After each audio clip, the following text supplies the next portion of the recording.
अब हम लोग वास्तविक संख्या के 10वां नंबर जो सवाल है, व्याख्या कीजिए कि 7 गुने 11 गुने 13 जोड़ 13 और 7 गुने 6 गुने 5 गुने 4 गुने 3 गुने 2 गुने 1 जोड़ 5 भाज्य संख्याएं क्यों हैं। प्रश्न क्या कह रही है, ये जो संख्या है ये भाज्य संख्या है, ये प्रश्न कह रही है और हमसे पूछा जा रहा है कि ये भाज्य संख्याएं क्यों है, आप बतलाइए। तो सबसे पहले हम जानेंगे कि भाज्य संख्या क्या होता है और अभाज्य संख्या क्या होता है।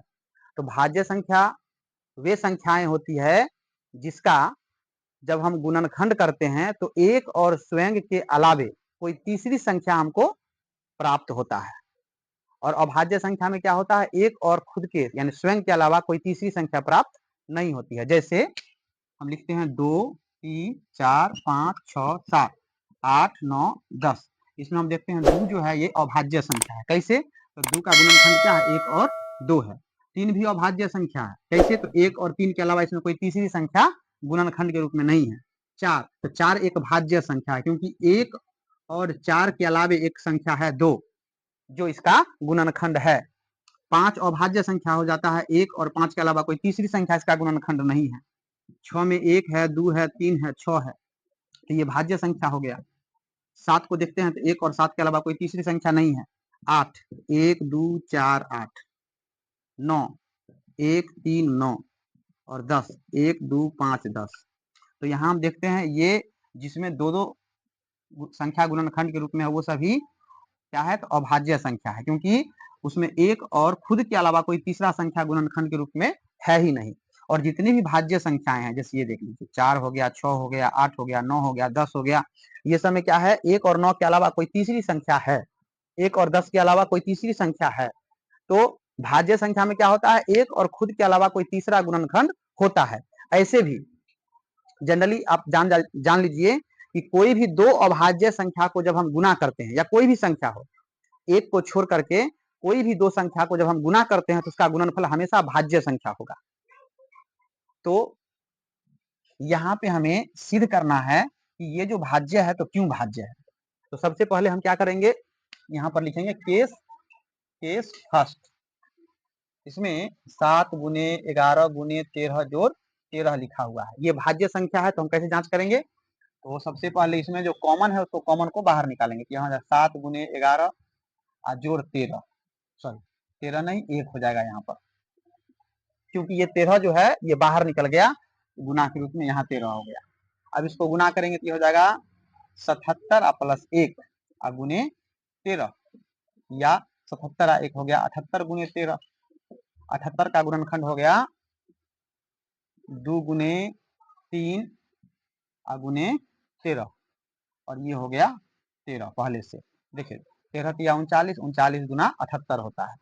तो 78 का गुणनखंड जब किए हम तो ये संख्या प्राप्त हुआ। अब हम क्या बताए थे कि कोई भी एक के अलावा एक और 0 के अलावा कोई भी संख्या 2 हो, 3 हो, 4 हो, उसको जब गुना करते हैं तो उसका गुणनफल हमेशा क्या होता है, भाज्य संख्या होता है। इसका मतलब ये 2 3 13 13 ये सब क्या है, अलग अलग संख्या, इसको गुना किए हैं तो गुना करने पर जो संख्या प्राप्त होगा वो कैसा होगा, तो भाज्य संख्या होगा।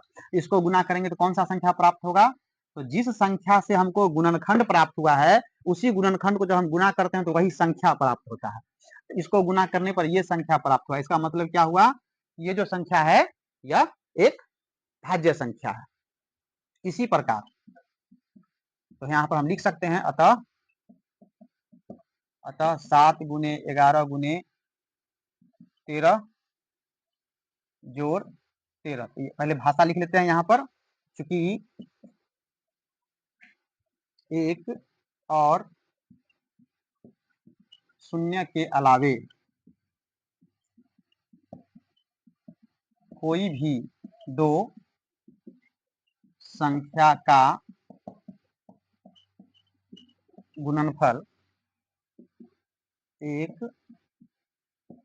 भाज्य संख्या होता है। एक और 0 के अलावे कोई भी दो, यहाँ पर परिमेय संख्या आप लिख सकते हैं, दो परिमेय संख्या का गुणनफल एक भाज्य संख्या होता है। अतः 7 गुने 11 गुने 13 जोड़ 13 एक भाज्य संख्या है। इसी प्रकार हम, अब ये तो सिद्ध हो गया, इसी प्रकार हम ये जो दूसरा सवाल है इसको सिद्ध करते हैं कि सेकंड में 7 गुने 6 गुने 5 गुने 4 गुने 3 गुने 2 गुने 1 अजोड़ 5 ये भाज्य संख्या है। तो क्यों भाज्य संख्या है? तो सबसे पहले इसमें हमको क्या करना है, और यहाँ पे बराबर होना चाहिए था। तो सबसे पहले यहाँ पे हम क्या करेंगे 7 गुने 6 गुने 5 कॉमन ले लेंगे, 5 यहाँ भी और 5 यहाँ भी कॉमन ले लेंगे, 4 गुने 3 गुने 2 गुने 1 जोड़ यहाँ पर हो जाएगा 1, 5 कॉमन में चला गया, कॉमन हो गया।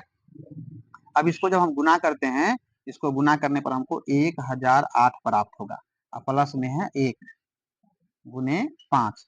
अब 1008 और 1 को जोड़ेंगे तो हमको हो जाएगा 1009 गुने 5। और हम शुरू में ही क्या बताए थे कि जब दो संख्या को गुना किया जाता है तो तीसरी जो संख्या प्राप्त होती है वो भाज्य होता है। यहाँ पर ये दो संख्या है और इसको गुना करेंगे तो इसका गुणनफल जो होगा यह भाज्य संख्या है। इसका गुणनफल कहाँ है? इसका गुणनफल यहाँ है, गुणनफल इस रूप में लिखा हुआ है, इसका मतलब ये क्या है? ये भाज्य संख्या है। तो लिखेंगे अतः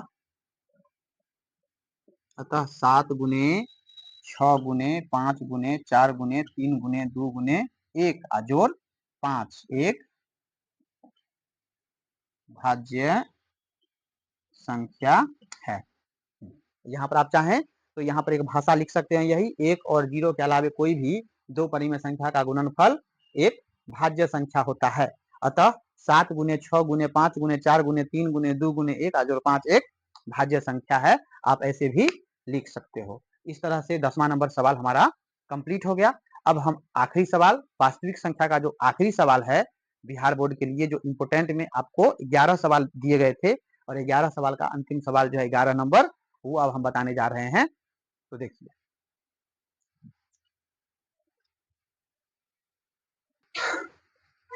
हाँ तो अब यहाँ पर हम देखेंगे कि अब यहाँ 6 पर पावर n के लिए 6 पर पावर n जो है उसको हम n प्राकृतिक संख्या मान लेते हैं। यहाँ पे n की जगह पर हम दिए 6 पर पावर 1, n की जगह पर दिए 1, तो यहाँ हो गया 6, और 6 का जब हम गुणनखंड निकालते हैं तो क्या आया? 2 गुने 3। इसी तरह 6 पर पावर 2 का मतलब क्या हुआ? 6 गुने 6। जब इसका गुणनखंड किए तो 6 का भाज्य 2 गुने 3, फिर 6 का 2 गुने 3, फिर 6 पर पावर 3 किए तो 3 बार 6 आया, फिर इसका गुणनखंड किए तो फिर क्या आया? 2 और 3 के अलावे यहाँ पर हम क्या देखें कि हम यहाँ क्या समझाए थे कि किसी भी संख्या के अंत में 0 तभी आएगा जब उसका गुणनखंड में कम से कम एक बार 2 और एक बार 5 आए। लेकिन यहाँ हम क्या देख रहे हैं? 2 आ रहा है, 2 आ रहा है, लेकिन इसके साथ साथ कम से कम एक 5 होना चाहिए था, जो 5 नहीं आ रहा है। और ये हम इन्फिनिटिव अंक तक ले जाएंगे n का मान, तब भी इसमें जब इसका गुणनखंड करेंगे तो 2 3 के अलावा कोई तीसरा संख्या प्राप्त होगा ही नहीं। तो यहाँ पर हम भाषा लिख लिए, किसी भी संख्या का अंक 0 पर समाप्त तभी होगा जब उसका अभाज्य गुणनखंड के रूप में कम से कम 1 2 तथा 1 5 प्राप्त हो। ये भाषा लिख दिए। और हम पाते हैं कि 6 पर पावर n में n के किसी भी मान के लिए 6 पर पावर n का अभाज्य गुणनखंड 2 और 3 के अलावे 5 प्राप्त नहीं हो पाती है।